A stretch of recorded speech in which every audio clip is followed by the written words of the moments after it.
Assalamualaikum dan salam sejahtera. Kami daripada pelajar PACE sesi Januari 2025 JJ251 dan mengambil kursus Dasar dan Analisis Fiskal GMGF 2033. Kumpulan kami telah memilih tajuk iaitu Isu Percukaian Barangan dan Perkhidmatan di Australia. Ahli kumpulan kami terdiri daripada saya iaitu Azrai Hafizi bin Muhammad Remli, nombor metrik 290925, Nur Hafizi Rumbah bin Ramli, nombor metrik 291098, Luqman bin Saari, nombor metrik 290955, dan yang terakhir Sim Ming Zian 291119. Seterusnya kita pergi kepada pengenalan. Okey. Di sini cukai bermaksud sumbangan kewangan yang wajib yang dikenakan oleh kerajaan ke atas individu, perniagaan dan organisasi. Konsep cukai di Malaysia adalah merupakan sumber utama pendapatan kerajaan yang digunakan bagi pembangunan sesebuah negara. Cukai juga terbagi kepada dua iaitu cukai secara langsung iaitu cukai yang dikenakan terus kepada individu dan cukai secara tidak langsung yang dikenakan ke atas barangan dan perkhidmatan oleh pengguna akhir. Sekiranya kita lihat pada sejarah cukai di Malaysia, ianya bermula pada zaman Kesultanan Melayu Melaka di mana sistem percukaian digunakan untuk menguruskan perdagangan di pelabuhan. Latar belakang cukai adalah pada zaman Kesultanan Melayu Melaka adalah cukai dikenakan ke atas perdagangan di pelabuhan melibatkan saudagar tempatan dan orang asing. Pada era penjajahan British pula, sistem percukaian diperluaskan dengan pengenalan cukai seperti duty excise dan cukai kastam. Selepas kemerdekaan pula, Akta Cukai Pendapatan 1967 telah diperkenalkan. Ianya adalah menjadi asas kepada sistem cukai moden. Perubahan moden yang kita dapati hari ini adalah GST telah diperkenalkan pada tahun 2015, tetapi ianya telah dimansuhkan pada tahun 2018. Dan telah digantikan dengan SST. Kami juga telah memilih negara Australia. Kalau kita tahu, Australia ini telah mengenakan cukai yang dinamakan GST iaitu Goods and Service Tax. Penggunaan cukai ini dikenakan ke atas kebanyakan barangan dan perkhidmatan. Okay, kita tengok pada isi kandungan pula. Cukai barangan dan perkhidmatan GST di Australia adalah cukai penggunaan yang dikenakan ke atas kebanyakan barangan dan perkhidmatan yang dijual atau diberikan di negara tersebut. Ciri-ciri utama definisi GST di Australia adalah pada kadar tetap iaitu GST dikenakan pada kadar tetap iaitu 10%. Objektifnya ialah bagi merasionalisasikan sistem cukai dan menggantikan pelbagai cukai lain yang lebih kompleks. Pengecualian kepada barangan asas seperti makanan tertentu, perkhidmatan kesihatan dan juga pendidikan. Ianya telah dikecualikan di negara Australia. Sekiranya kita tengok, negara Australia telah mengecualikan beberapa barangan dan perkhidmatan seperti makanan asas, roti, susu segar, buah-buahan dan sayur-sayuran. Begitu juga perkhidmatan kesihatan, perkhidmatan yang disediakan oleh doktor dan pakar kesihatan, ubat-ubatan tertentu. Di dalam perkhidmatan pendidikan pula ialah yuran sekolah dan universiti telah dikecualikan daripada cukai GST tersebut serta barangan-barangan lain, produk ekspor barangan yang dihantar ke luar negara serta beberapa jenis bantuan sosial tertentu. Assalamualaikum warahmatullahi wabarakatuh dan salam sejahtera. Saya Nur Hafizirullah bin Ramli, nombor matriks 291098. Saya akan menerangkan berkaitan dengan tujuan cukai dilaksanakan. Okey, yang pertamanya adalah penyederhanaan sistem percukaian. Okey, sebelum GST, sistem percukaian Australia terdiri daripada pelbagai cukai tersekat seperti cukai jualan dan excise yang berbeza-beza. Ia menimbulkan kekeliruan dan meningkatkan kos pentadbiran. Okey, GST diperkenalkan untuk menggabungkan dan menyederhanakan struktur cukai menjadi satu sistem yang lebih jelas dan mudah diurus oleh kerajaan dan juga perniagaan. Yang keduanya adalah meningkatkan keadilan dan ketulusan cukai. Okay, dengan GST, setiap transaksi barang dan perkhidmatan dikenakan cukai secara konsisten. Ianya dapat memastikan semua pengguna menyumbang kepada hasil negara mengikut perbelanjaan mereka. Ini dapat membantu menghapuskan ketidakadilan di mana sesetengah transaksi atau sektor mungkin cukai secara tidak konsisten. Sekaligus, ia meningkatkan ketelusan dalam rantaian nilai ekonomi. Yang ketiganya adalah mengukuhkan hasil kerajaan. GST merupakan alat utama untuk meningkatkan kutipan cukai tanpa mengganggu insentif pelaburan. Hasil daripada GST membantu kerajaan dalam pembiayaan perkhidmatan awam seperti kesihatan, pendidikan, infrastruktur dan perkhidmatan sosial yang kesemuanya menyokong pertumbuhan dan pembangunan ekonomi negara. Yang keempat adalah menetapkan piawaian kepatuhan untuk perniagaan. Dengan menetapkan ambang pendaftaran GST, perniagaan besar diwajibkan untuk mendaftar, menyimpan rekod yang tepat dan menghantar penyata cukai secara berkala. Ini meningkatkan pematuhan cukai, mengurangkan peluang penipuan dan membantu memastikan sistem kutipan cukai berjalan dengan lebih efisien. Yang kelimanya adalah meningkatkan daya saing ekonomi. Penyederhanaan sistem cukai melalui GST memudahkan urus niaga perniagaan baik di peringkat domestik maupun antarabangsa. Ini memberikan keyakinan pelabur dengan mewujudkan persekitaran yang lebih teratur dan telus serta membantu Australia menyesuaikan diri dengan trend ekonomi global.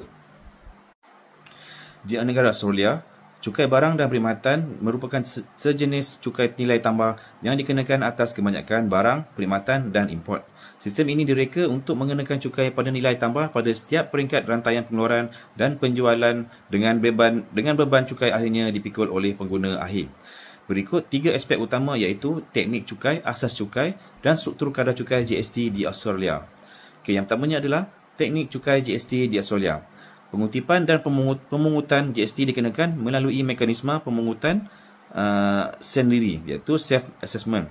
Setiap perniagaan yang telah didaftarkan dengan Pejabat Percukaian Australia diwajibkan untuk mengenakan GST ke atas penjualan barang dan perkhidmatan mereka. Proses ini melibatkan yang pertamanya penambahan GST pada harga jualan, perniagaan mengenakan kadar 10% ke atas barang atau perkhidmatan yang dijual. Yang kedua, kredit cukai masukan iaitu input tax credit. Perniagaan boleh menuntut balik GST yang telah dibayar ke atas pembelian atau kos perolehan yang digunakan untuk menjalankan perniagaan. Dengan cara ini, hanya nilai tambah sebenar yang dikenakan cukai. Yang ketiganya adalah penyata aktiviti perniagaan. Perniagaan perlu menghitung dan melaporkan GST yang dikutip secara serta GST yang boleh dituntut sebagai kredit melalui BAS secara berkala kepada ATO. Kelebihan teknik ini, pendekatan nilai tambah memastikan tidak berlaku penggandaan cukai iaitu cascading effect kerana setiap peringkat dalam rantaian pengeluaran hanya membayar cukai ke atas nilai tambahnya sendiri. Teknik ini meningkatkan kecekapan pengumpulan cukai dan memastikan beban cukai ditanggung secara adil oleh pengguna akhir. Yang keduanya adalah asas cukai GST di Australia. Objek pengenaan cukai tax base. Asas cukai di GST di Australia adalah luas. Ianya yang pertamanya adalah kebanyakan barang dan perkhidmatan hampir semua jenis transaksi di dalam ekonomi kecuali beberapa pengecualian atau perlakuan kadar SIFA, termasuk makanan asas terutamanya yang tidak diproses, perkhidmatan kesihatan, pendidikan dan beberapa ekspor. Import barang import ke Australia juga dikenakan GST setiap barang-barang tempatan menjadikan dasar ini bersifat menyeluruh.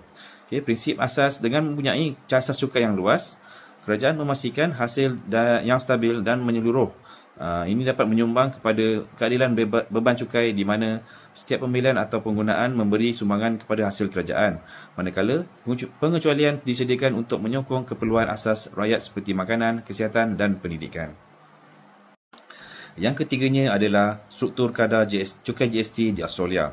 Kadar standard yang pertamanya 10% kadar standard GST di Australia adalah 10% ke atas kebanyakan transaksi barang dan perkhidmatan. Kadar ini dikenakan secara seragam dan mudah difahami. Ianya memudahkan pematuhan daripada pihak perniagaan dan juga pengguna. Yang keduanya adalah pengecualian dan kadar SIFA.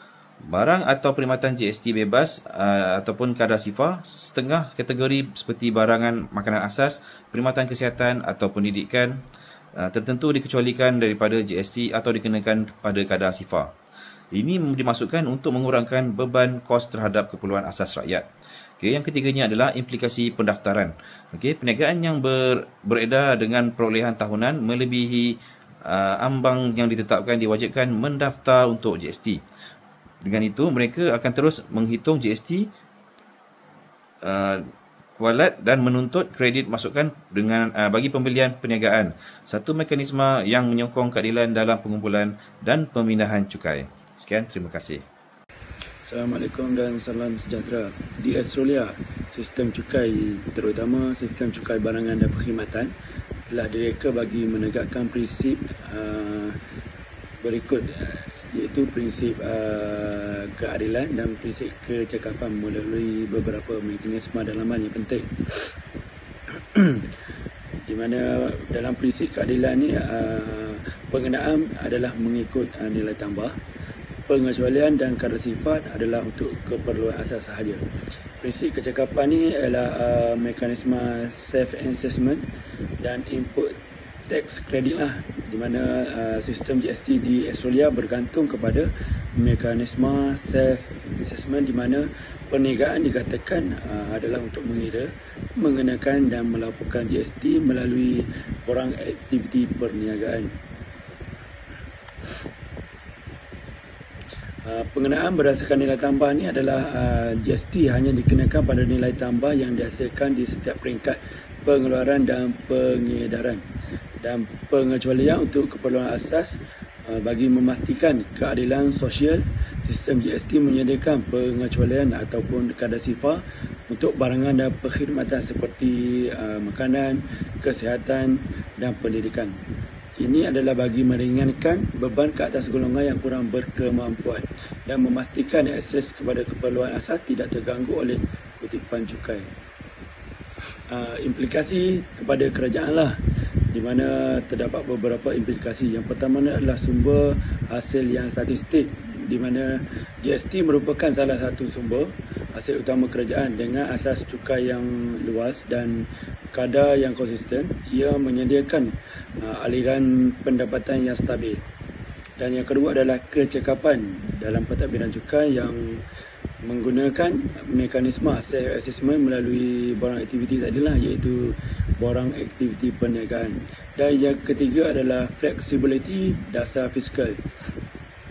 Dengan pendapatan yang dihasilkan daripada GST, kerajaan mempunyai ruang untuk menyesuaikan dasar fiskal inilah, termasuk menggunakan dana tersebut untuk merangsang pertumbuhan ekonomi semasa krisis ataupun untuk mengatasi cabaran sosial melalui dana bantuan dan subsidi kepada golongan terkesan. Sekian daripada saya. Salam sejahtera, nama saya Sim Ming Sian, nombor matriks 291119. Bahagian saya adalah kesan cukai dan analisis menyeluruh. Kesan cukai terhadap kerajaan.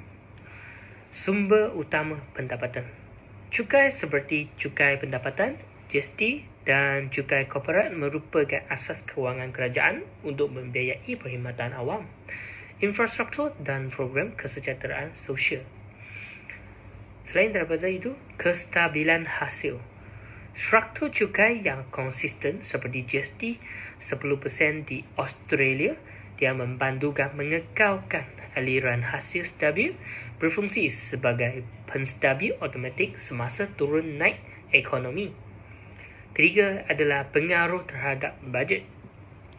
Cukai menentukan sama ada bajet mengalami defisit atau lebihan. Kerajaan boleh sesuaikan dasar fizikal melalui kadar cukai untuk imbangi keperluan perbelanjaan. Kesan cukai terhadap tingkah laku dan ekonomi. Insentif dan disensitif. Potongan cukai kepada inovasi dan R&D dia menggalakkan pelaburan, manakala cukai tinggi boleh menyekat pertumbuhan. Pengaruh terhadap harga dan permintaan. Cukai seperti GST menaikkan harga barang, mempengaruhi corak perbelanjaan khususnya bagi golongan berpendapatan rendah. 3 adalah keputusan pelaburan. Kadar cukai atas keuntungan modal mempengaruhi keputusan pelabur. Kadar tinggi boleh menurunkan minat pelaburan jangka panjang. Langkah-langkah untuk penambahbaikan. Pertama adalah penguatkuasaan undang-undang. Perlu dikukuhkan untuk mengatasi pengelakan cukai. Kedua adalah penggunaan teknologi, big data dan pertukaran maklumat antara bangsa, bantu kesan dan cegah pelarian cukai. Ketiga adalah reka bentuk sistem yang adil. Struktur cukai perlu cekap, telus dan saksama bagi menyokong pembangunan mampan. Kesimpulannya, sistem cukai yang mandap bukan sahaja menjadi tunjang hasil negara, tetapi juga instrumen penting untuk kestabilan ekonomi, keadilan sosial dan pembangunan berterusan. Namun begitu, pengelakan dan pelarian cukai mengancam melemat ini. Maka, pembaharuan dan dalam dasar dan pelaksanaan sistem percukaian adalah kunci kepada masa depan fiskal yang mamban. Sekian, terima kasih.